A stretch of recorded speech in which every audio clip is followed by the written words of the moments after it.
what happens to people while they're going on tours. Amazing things have happened.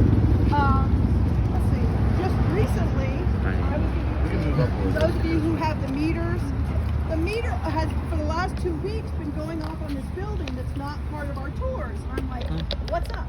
So Ghost was in the wrong place. I called a colleague of mine and I said, is there any reason all these meters are showing red? We're going to. For a Oh, house crap. that is vacant and is not on our tour? Oh, there's And he that. said, oh yeah, he said there was actually a car wreck there not that long ago and a gentleman was killed. So the thing is, the meter is going off because of that loss of life. So there are a lot of things that happen on these tours. That's the most recent, and I'll be telling you some more stories as we go along. Sounds Do off. we have any more people adding? Hi, your last name? Chenard, Wonderful. Welcome to the tour. Where are you guys from? New Hampshire. New Hampshire. We've got Montana, New Hampshire, Pennsylvania, and Milwaukee. We're from Maryland. Maryland Frost. Yeah. Maryland. Let's see. Is Alex Mooring here?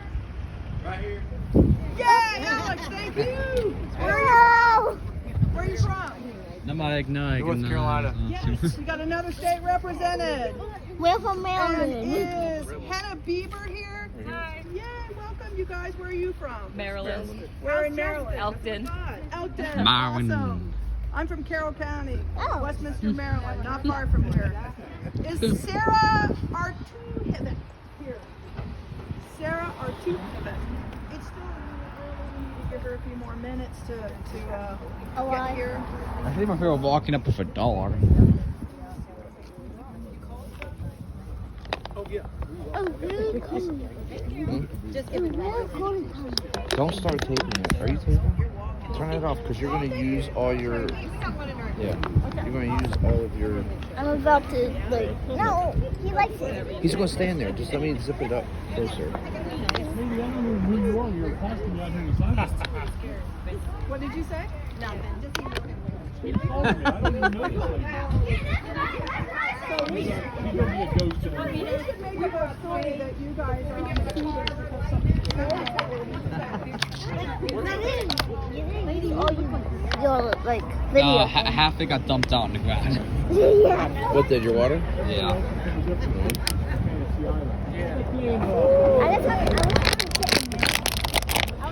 This is I guess, the intro. I was like, I could point that. Sorry. They knocked out the windows up in the first floor and up in the attic, and they would put sharpshooters and station sharpshooters up there.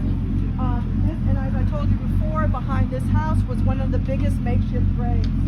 The paranormal activity that we know of in this house, each of the rooms of that bed and breakfast are named after a state. The top right room is called the Illinois room. In the Illinois room, 3 years ago, a woman was spending the night. She was asleep, everything was fine. Then all of a sudden she heard a pop or a crack on the window. She sat upright and looked around, didn't see anything cracked on the window, rationalized, it's an old house, things are settling, and went back to sleep. I don't think I could have, but she did. She heard another loud bump, and this time she sat up, and what was different was the temperature in the room lowered. And a lot of times people say that if there is paranormal activity, the temperature drops down. So the temperature dropped down, she had heard that noise, she actually looked to her left, saw the full apparition of a Confederate soldier who said, "Keep your head down, ma'am." And she, at that point, she didn't leave, but she slept with the lights on for the rest of the night. She didn't And leave? here's the That's good freaking news crazy. about tonight's tour. Most of the paranormal activities that I'm going to tell you about, it's friendly. I mean, he was warning her, keep your head down, because he was worried that a sharpshooter or a stray bullet would go through the window. The second paranormal activity that we hear about the most is in the bottom left room. It's called the Texas room. In that room, there was a family staying, and they started to hear harmonica music and thought, oh, that's cool. The bed and breakfast pipes in harmonica music. And then they realized the bed and breakfast did not pipe in harmonica music. So it was paranormal activity. It was one member of the family looked and saw a full apparition of a soldier sitting and leaning against the wall and playing a harmonica. Again, bringing paranormal activity. It was common during the war that if there was a lull, soldiers would entertain themselves by playing music, especially with harmonicas. So the whole family heard the harmonica music, but only one person could see the apparition. So this is the Welty house. The Welty house. Yeah. A lot of these houses still have little bullet nicks from the war. I'm going to take you down to a house called the Farnsworth House, where there are 157 chinks in the brick from bullets hitting the side of that building. So we're going to make our way down. It's actually a tree. It's not haunted, although I say that, and a couple times people take pictures there, and there are orbs behind the tree. Wow. But we're going to walk down, and there's going to be a big tree on the right. We're going to stop. What? Yeah. We're all gonna stick together. Alright. So we'll wait till everybody goes.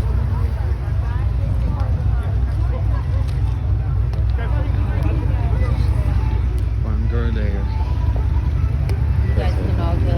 Alright, let's go. You guys can all go before us. Like the strollers, people with strollers. It's been going pretty. Let's go on. Don't worry. This one This one right here is a for bed you, and too. breakfast, and it has every room is a different state. Yep. They named it a different state, and the Texas. Yeah. Well, The Texas room is we right can there stay for one We can day. stay- Yeah, just me and you. That's the Texas room. That's the one where. Yeah. All right, let's go fast. Let's go. Alright.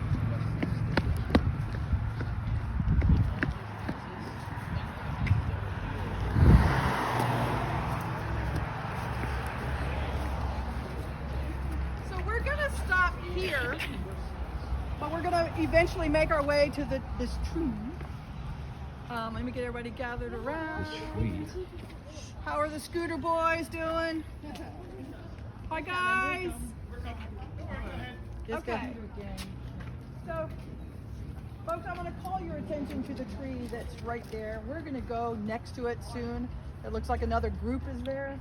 This tree has nothing to do with paranormal activity, but it is a really cool part of history that I want to tell you about. It's actually one of my favorite stops. That tree is called a witness tree. Do you know why it might be called a witness tree? It was here during the Battle of Gettysburg. This one is actually called a double witness tree because this tree, when Lincoln walked up the street to give the Gettysburg Address, he stopped and laid his hand on that tree and knew it was a witness tree that had seen the bloodiest part of history. This witness tree is 300 plus years old. It's a sycamore tree. The reason we know that it is a witness tree, first, even though it gets a lot of tender loving care, storms and disease will sometimes knock, limbs will fall. When limbs fall from this tree, they're still finding shrapnel in the limbs of the tree. Wow. The reason we also know it's a witness tree is because journalists swooped into town when the Battle of Gettysburg was over, and there are photographs that were taken up where the stoplight is, down this way, and this witness tree is in those photographs. There is another witness tree across the street near the ice cream place, but this is the one that's directly on our tour. That's cool, man. Big tree, so. Yeah, that tree's absolutely enormous. I'm surprised they're still bullets. Yeah, the witness tree? To this I day. know, like just in terms of where we're at, geographically, there's like the Seminary Ridge up there. Seminary Ridge is and up on top that way. is just- Yes. Yep. Yep. I'm a book nerd, and there's a new book that came out. It's actually called The Witness Trees. They say it's young adult fiction, but I have to tell you, it's for every adult as well. The illustrations are stunning. It's called The Witness Trees, and it documents witness trees all over the world. I hope we can get one in our gift shop.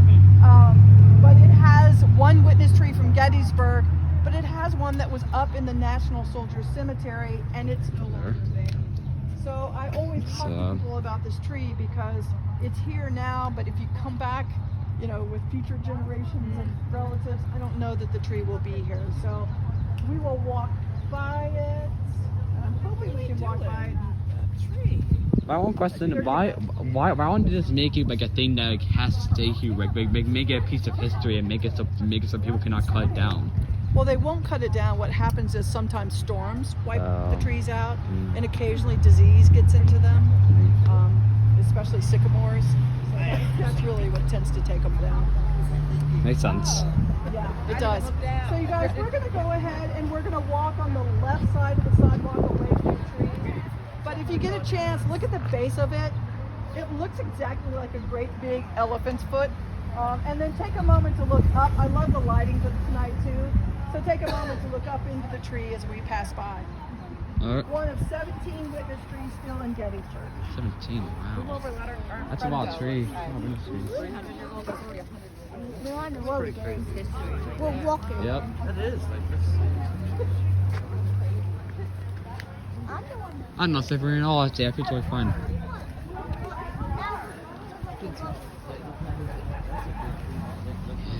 Big bases.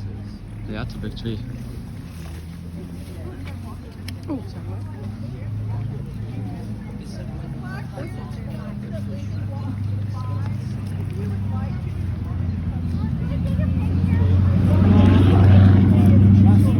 What is that by your head? I'm not touching the witness tree. Wait.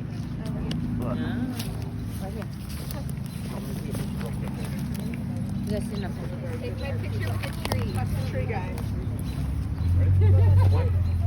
Everyone stop. Blake, put your phone down. There you go. Got it. All right.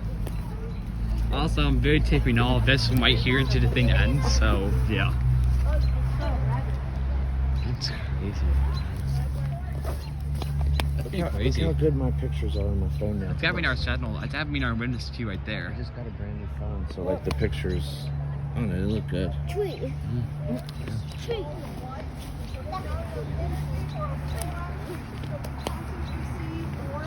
Throughout Gettysburg, and often they show up in people's pictures when they're on these tours.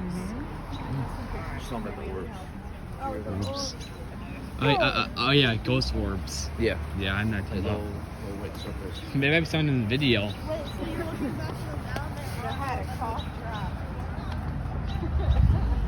Also, what's up for ghost orbs? That's pretty cool. Also,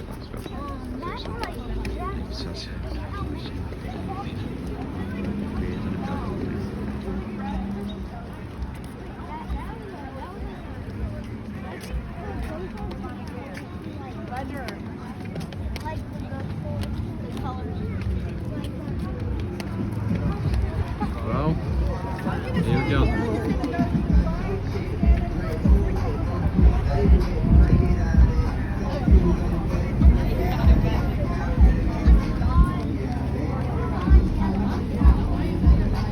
Blake.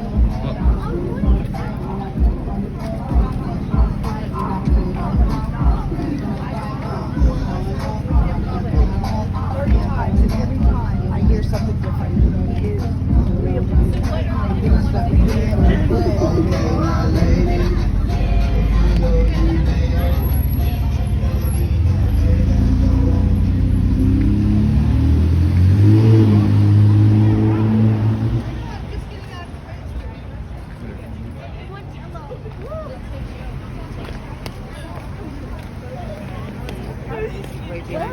Yeah. I'm right next to you.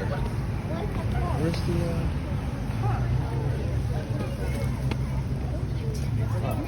So folks, I'm going to have you guys do me a favor. Walk down, look at the side of the building and all the bullet holes on the side. That was it's the 157 holes on the house that are on the side of the brick building. The building was covered with siding, and when the owners bought it, they took it down and found these bullet holes. Look, there's an actual A lot of bullet holes there. I saw some of those holes in the bullet. Dang, look at all. There's an entire brick missing. There's an entire brick missing.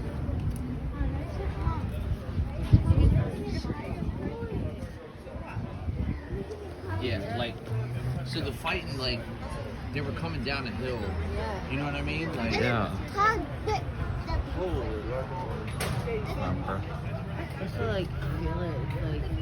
Well, they saved it to make it. You know what I mean? Well, yeah, they put still, stuff like, on it, but just a crazy. bullet. Yeah, and then there's the bullet, hundreds of them too. there was That one's way with the deep right only there. Yeah. Casualties, like women. All right, let's go down. Like the person that had no.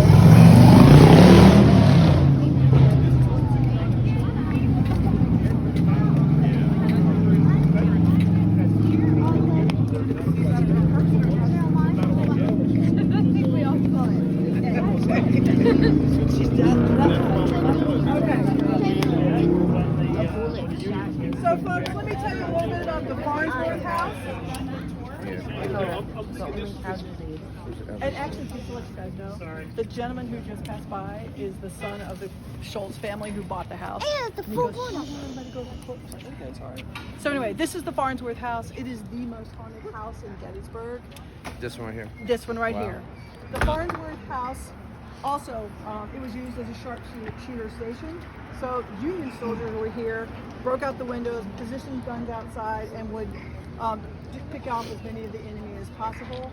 The Schultz family purchased this house in the late 1970s.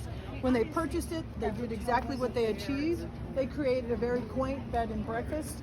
This home also, you can rent rooms, and they have a tour. Their tour is incredibly thorough. And they also have this wonderful tavern outside. It's a very popular spot in Gettysburg. This house was, when the Schultz family bought it and came in, they knew right away, we are not in this house alone. They were not here as much as a manager that they hired, and her name was Miss O'Day. Miss O'Day is the one who experienced most of the paranormal activity. The first night that she was in here, she heard activity up in the attic. Her husband was asleep on the bed beside her. I would have woken my husband and said, "You go check," but since he was snoring so deeply, she said, "I'll just go check." So she went up into the attic. Crazy. She didn't see anything. Temperatures didn't drop. There was no sign of paranormal activity at all. But she did notice when she looked on the floor that there was this red dirt, like red clay, a stream of it going up the attic. And she thought, I've cleaned this place, and I know that that red dirt and that red clay was not here before. Another night, she heard more footsteps. She said it sounded like shuffling, like people were moving boxes. And then another night, she heard noises in the basement. It got to the point that there was so much paranormal activity, she said, "I'm calling in a psychic." So she did. She called in a psychic by the name of Carol Kirkpatrick. Miss Kirkpatrick came into the home. She said, "You were right. There is a lot of paranormal activity in the house." Just as an aside, if any of you guys are into watching the paranormal shows, this home has been featured on several paranormal shows. The Sightings is one show. I don't know if you're familiar with it, but if you go on YouTube and type in The Sightings, you can watch the series about the Farnsworth house and watch people go in and read, and even they'll show apparitions in the house with all their ghost reading, high-tech stuff. So, back to Miss O'Day. Miss Kirkpatrick came in. She said, "You're right, there's a lot of paranormal." They heard her say the name George Sutton III.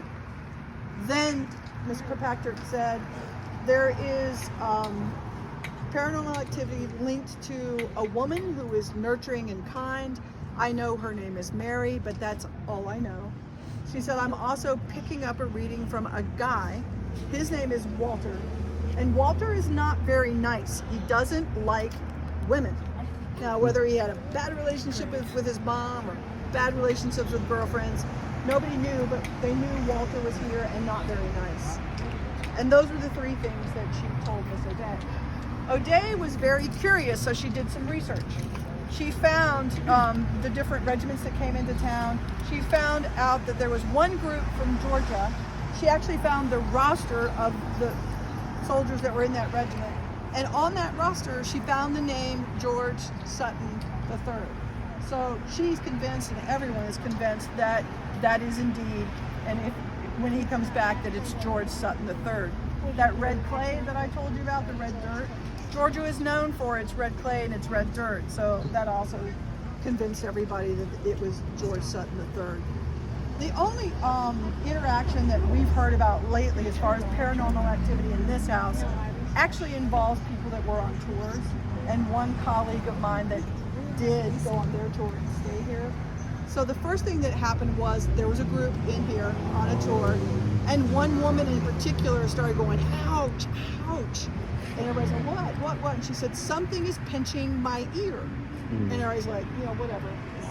Don't believe you, but Anyway, it kept happening long enough that she got freaked out and said, I'll see you outside on the sidewalk. I'm not staying for this tour anymore, but I'll wait for you. Even when her friends showed up to meet her after finishing the tour, her ear was still red from someone pinching it that hard. So everyone believes that that was Walter not being very nice to a woman. The other activity was a colleague of mine who stayed here, and she was sleeping up in the top left room, and she said she heard a family arguing, and she thought, oh great, I'm not going to get any sleep because there's a family arguing. She listened for a while and decided maybe if I step in I can help them calm down.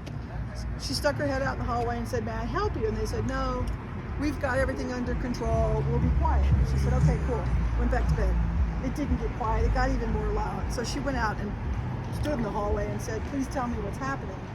Well, what had happened was the mom and the dad were in one room and their teenage daughter had another room. The teenage daughter came over to thank her mom for kissing her and tucking her into bed. And the mother said, I didn't. And so the yelling that my colleague heard was the family arguing because the teenager, I get it, said, I'm not going back to sleep in this bed and breakfast. I'm not going back. And the parents were like, yeah, just go back. They did not stay for the rest of the night. But the belief is that that was Mary, who was kind and nurturing, and that Mary had tucked her in. So the last nice ghost. paranormal activity, it involves... Oh, what'd you say? That was a nice ghost. Yeah, I know. Most of them are nice. Walter, a little not nice. But Walter wanted to rip off her ear. Coming in through this one to the cellar. you guys, let's hold tight to the right, if you don't mind. Or, yeah. So was the Union coming this way, Confederates here? Union up, Confederate down. Okay, so they're shooting this way. Confederates are here. Up Union that way. Union was up there. I think it's Confederate up, Union down. there. my man. Okay, got it. Okay. There. Thank you guys for stepping aside here. Enjoy your welcome. tour, you guys. Hope it's not too scary. Yep. Watch out for the ghosts. I hope we know it's get scarier. Yeah. We've already seen. That's not a film. Let them do it. That's all right. So you guys, thank you very much. The last paranormal activity that I want to tell you about is pretty sad. They actually had a son named Jeremy, and Jeremy was playing outside, playing ball with some friends, and they had a stupid idea to throw the ball back and forth across the street. Ball got caught in the middle. Jeremy went out to get it, and he got hit, and he did not make it. And so people have seen or experienced Jeremy's spirit here. He was a playful, loving little boy. So the last thing that happened that was related to Jeremy was there were some guys enjoying some beer at the bar, and one of them got up to leave, but he tripped and fell because his shoelaces had been tied together. So the belief is that Jeremy was just having a little bit of fun and tied his shoelaces together. So we're gonna work our way this way. Barbecue or whatever. Can't remember if I would doing that as a never do kid. that. But Never, ever. well, also you're not like 5. This is a really cool place. Yes. That's pretty cool. Pickle bar, honestly.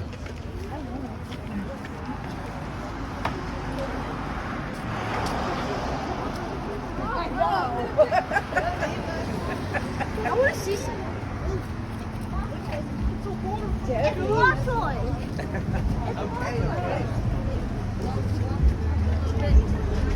What, you guys see water today? Yeah, I know. There goes some water has not came to ruin you. He's not came to rip off your ears and tying them into the dice. Yeah, look. It's water. Water. It's water. Have you noticed I have a sloth on my leg? I have a sloth. Sit off on her leg. Okay, that's absolutely terrifying. Yeah, that's cool. That was a terrifying night. I have a slap on my leg. Sis slap on her leg.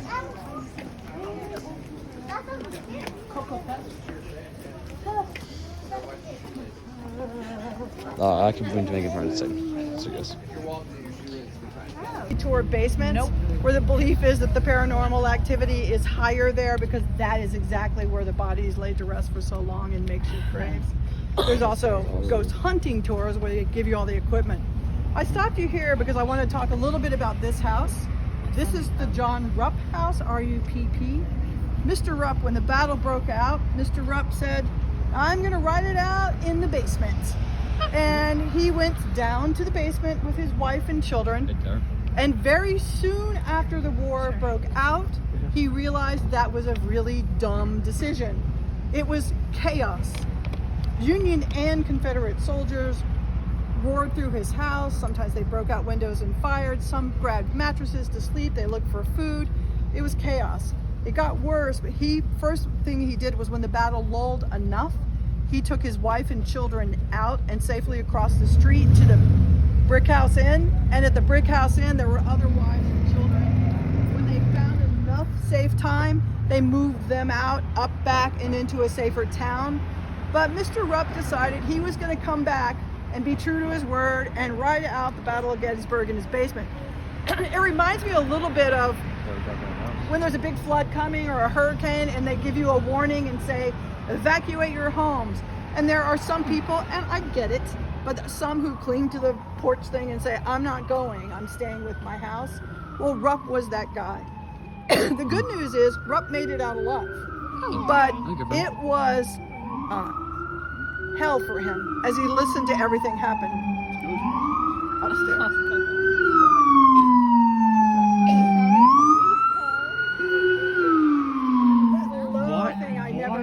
Why is that a ghost sound? It's like. Right. So what we Ghostbusters. appreciate about Mr. Rupp is the whole time he was down there, he wrote letters to his wife. And those letters, he said, I hope I can give them to her, but if not, she'll have these letters from me. He did live and he was able to give the letters to her, but they are perfect first-person narratives about how insanely chaotic and bloody this town became in 3 short days. Across the street, actually on the plaque in front of the Welty house, there are excerpts from his letters to his wife. So if you have time at the end of the tour, I think you would enjoy reading many of them. And he really just gives the description, much like I just described to you all, about both troops coming in and essentially taking over this house in a very crazy way.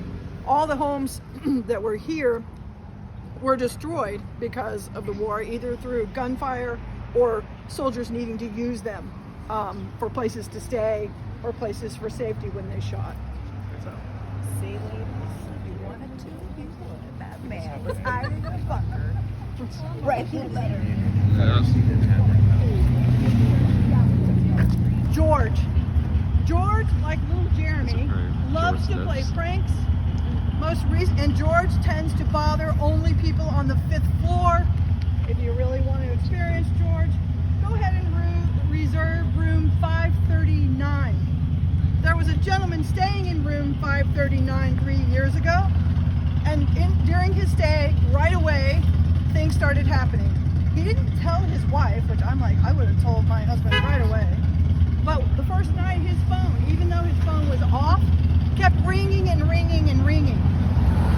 Okay, he said, okay, I'll let that go. The next thing is he would walk by drawers that he knew he had shut, and the drawers would be open. His shaving kit was moved. The last thing that actually made him break down and tell his wife how scared he was in the morning he had shaved in that stereotypical horror movie thing where you brush the steam away from the mirror. He brushed the steam away from the mirror and there was a face behind him. At that point, he went screaming like a girl to his wife and said, and then George wasn't done. This is a little bit semi-not G-rated. George was not done. When he went screaming into his wife to say, you're not going to believe this, she was actually holding a pair of women's panties in her hand. And he's like, what? And she goes, what are these women's panties? And he goes, that's all part of everything that's been happening to me. And he started rattling off all the inventory of everything that and he didn't know the name of George at the time. So needless to say, they did leave, but as they were leaving, one of the hotel employees said, oh, you must have stayed in room 539. So he actually gained credibility back with his wife. She believed him that it was someone else that had placed the panties on the bed. I can't tell you how many tours though I go on and I tell that story and I hear a bunch of guys going, oh, I could use that. I want to know where George got the panties. I do too. That's the one where my colleague said, unfortunately there was a car wreck not long ago and one man was killed. So we believe that paranormal activity is related to that death.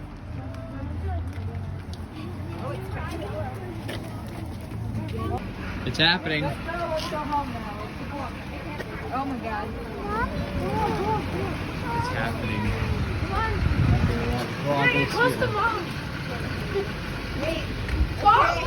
Where's here? Lucas. Did you see the meter go? Yeah, I did. So it's the green means it's like. No, the red. Oh, red? The red means ghost. Like it goes alright to the bottom, it goes alright to the top of red. That means that means ghost heaven. And basically, one of the girls really got ghost heaven. Yeah, so that place is definitely haunted. Yeah, definitely. Yeah. She said that some person just had a automobile accident there and passed away, and there's been since that happened, there's been a lot of activity. Yep. Here we are. Homestead. It's the original Luttery. Everyone now calls it the Gettysburg Orphanage. When the Gettysburg Orphanage opened up the first time, it was a great place. It was run by a loving woman. What happened during the Battle of Gettysburg is when a soldier was killed, often children were placed in an orphanage because their mothers didn't have the financial means to raise them. And what the good news is that this was a place where the orphanage at first where the orphans were well treated. There was a soldier that died on the other end of town. His body was up against a building. He must have had the wherewithal to know that he was going to die because he took a locket and placed it in his hand. And when he died, the residents opened up his hand, took the locket out, and there was a picture of 3 children. Those children were actually placed, they were in the orphanage here. During the battle, it wasn't until after the Battle of Gettysburg and the Civil War that dog tags came into play. There were no dog tags. So identifying a soldier, identity or even where they were from was very, very difficult. They knew from his uniform that he was from New York. So the picture, they had 3 children in this locket. They took that picture and ran it in newspapers everywhere, especially up in New York. There was a woman named Mrs. Humstead. She recognized them as her children, came from New York and was reunited with them here in the orphanage. It was her husband, last name Humstead, who died. Mrs. Humstead was so grateful that her children were safe and in loving care. She stayed and raised money for the orphanage and even worked as the mother, essentially, at the orphanage. And those were really, really happy years.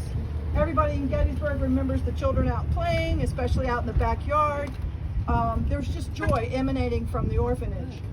Eventually, and this is good, Miss Humstead fell in love again. She married and moved off with her husband and took her children with her. And that's when this orphanage went from a loving place to a place that everybody in Gettysburg wants to forget. A woman by the name of Rosa Carmichael came into town and was hired to run the orphanage.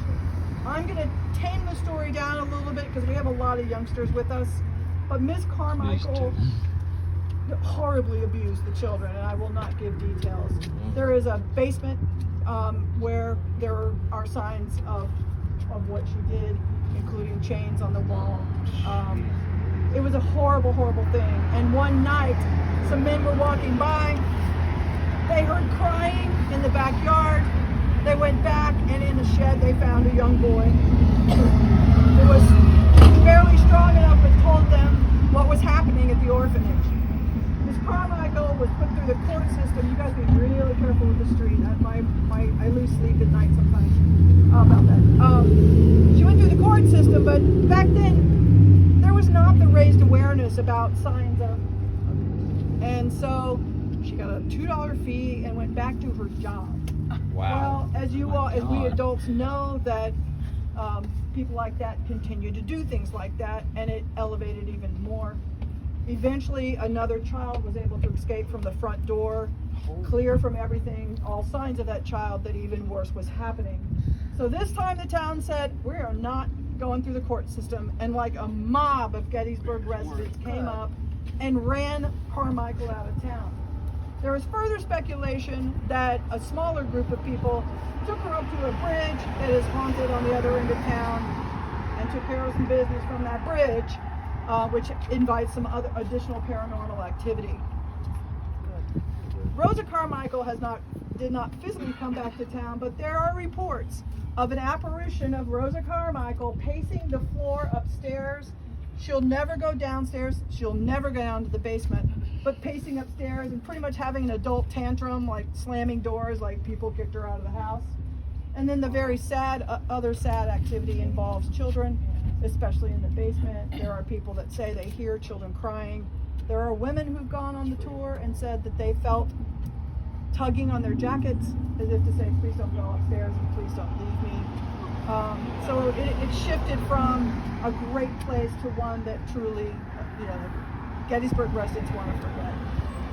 So when she left, who then took over taking care of the orphanage and the children? They brought in somebody that, first of all, they had to take care of all the children Yeah. and get them all the help that they needed and try to place them in loving homes. And eventually they did find someone else to run the other.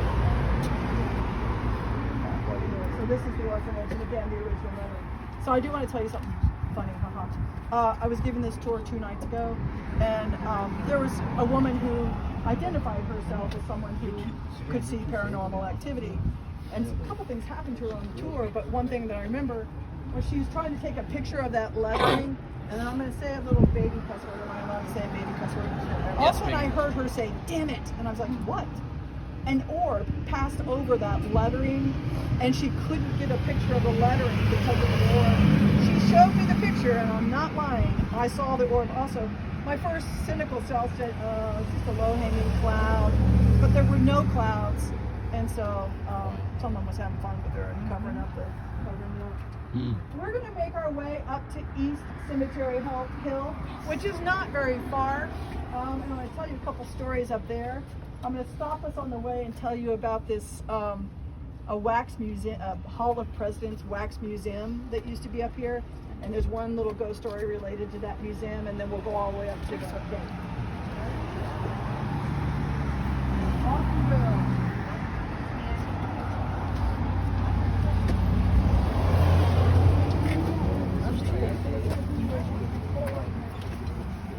Nah, so I want to keep going.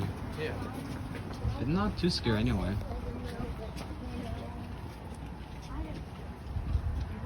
It's basically here where everything happened.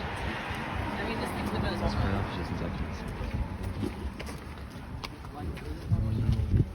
Yeah, this is it.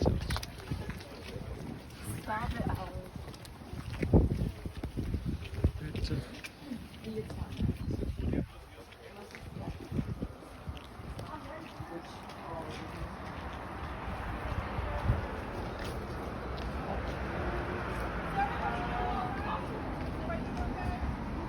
Can you guys all hear me? Also? Yep.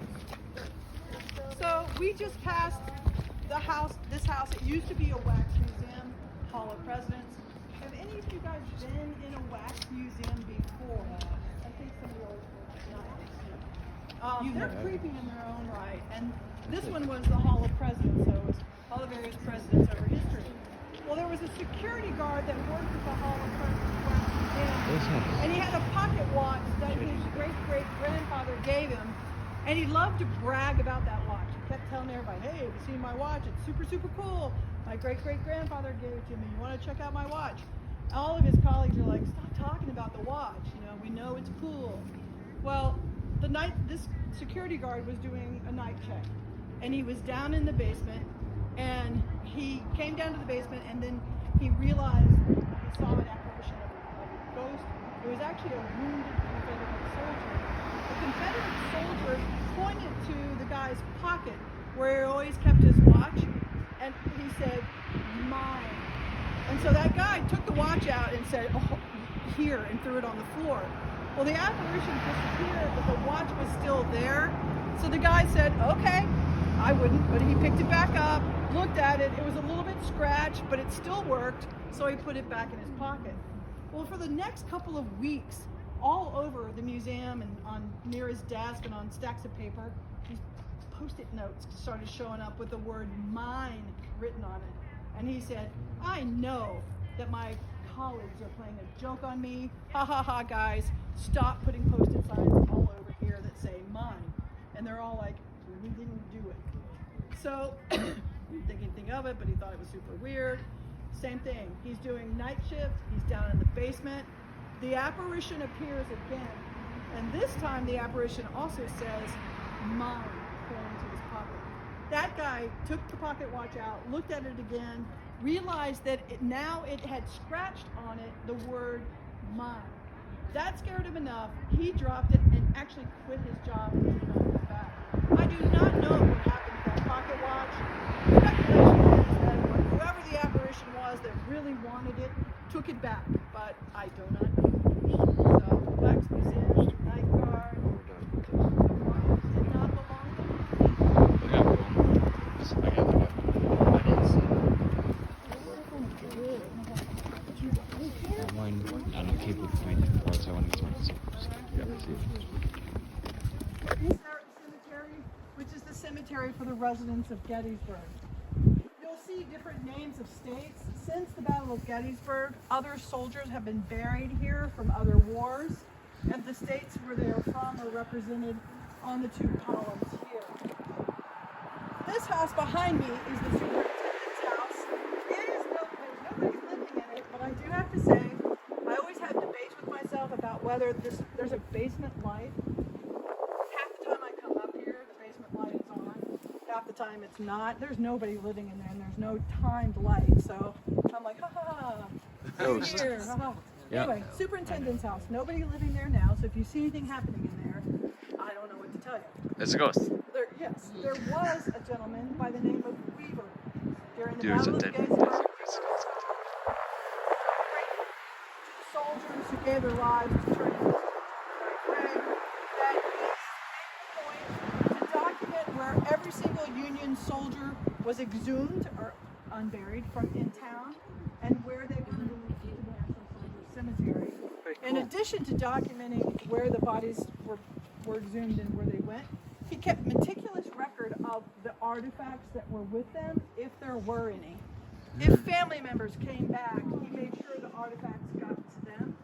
If no one claimed the artifacts, he kept them and stored them incredibly. The other thing is he had so many records that the book was big. Everybody in town called it Weaver's Book of the Dead. So what happened was, at that time, the federal government owned this property.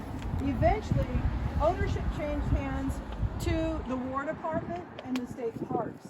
Sadly, in that transition, Weaver's Book of the Dead disappeared.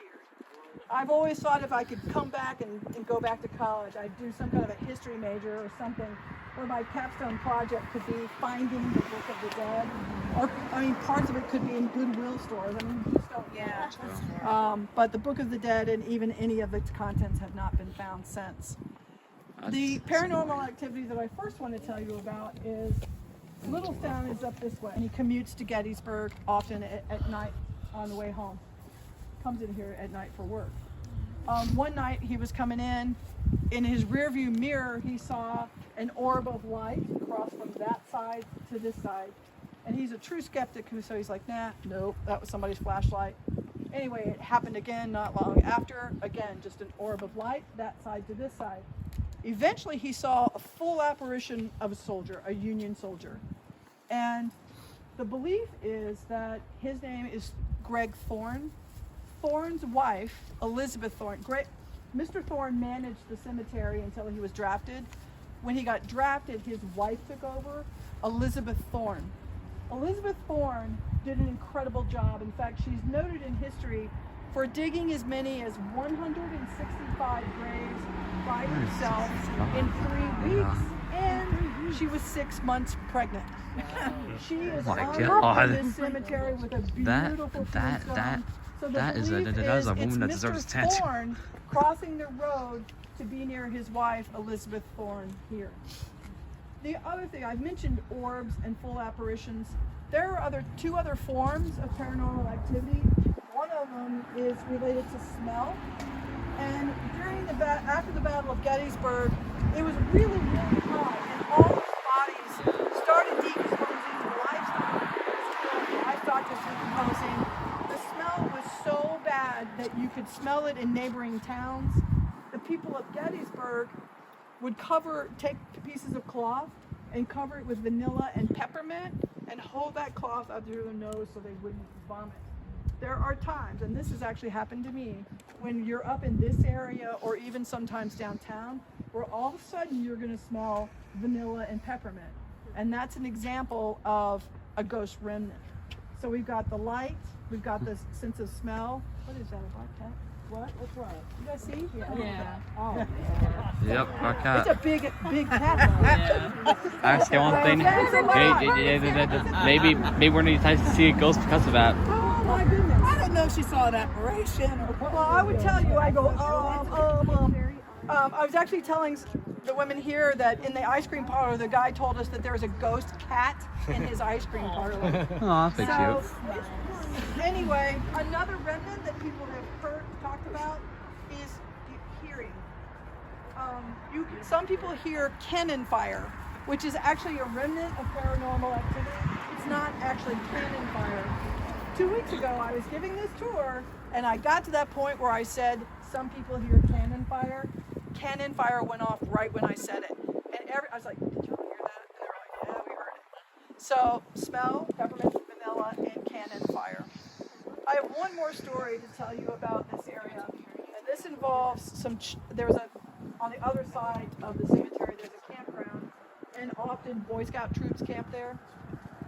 So there was a Boy Scout troop camping there, and 3 of them, ages 12, 14, and 16, said, ha ha ha, let's go play hide and seek in the cemetery. Did you say you usually play hide and seek in the cemetery?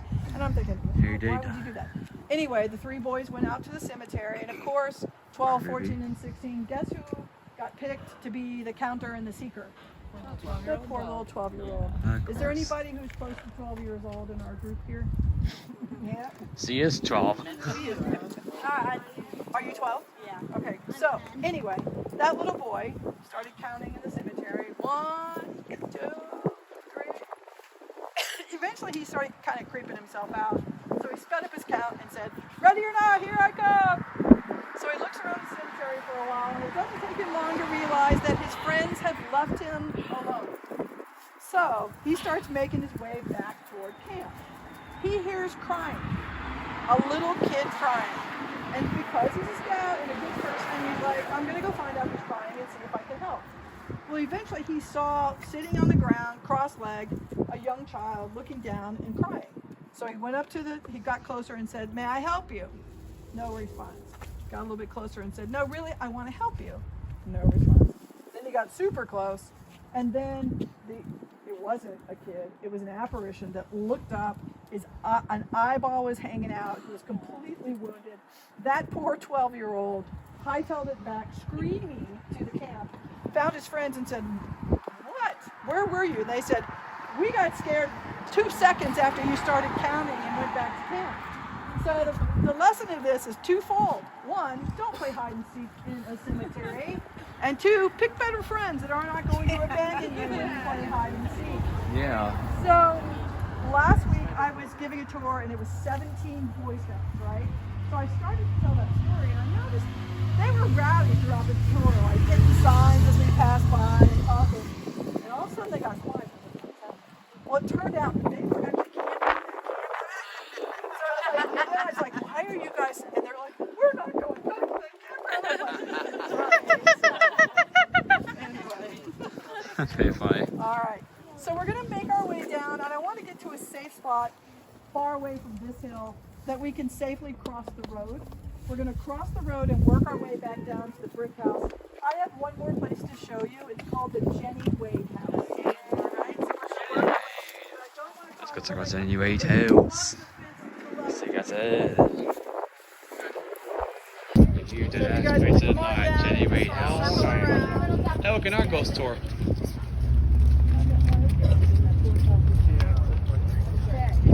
you guys, this is the Jenny Wade house. If you can't hear me, just let me know. I want to tell you two things about the Jenny Wade house. First, that's not how you spell Jenny Wade's name. Her name was Mary Virginia Wade. It was spelled Jenny, J-G-I-N-N-Y. How did it get messed up? A journalist. When the journalist came in town to tell the story about Jenny Wade, they misspelled her name and it stayed with her in history. She has a tomb up at the cemetery, and the name is spelled both ways, the incorrect way and the correct way. The other story to tell you is this actually wasn't Jenny Wade's house. She lived about 1.5 miles that way, but her sister Georgia lived in this house, and her sister was about 8 baby.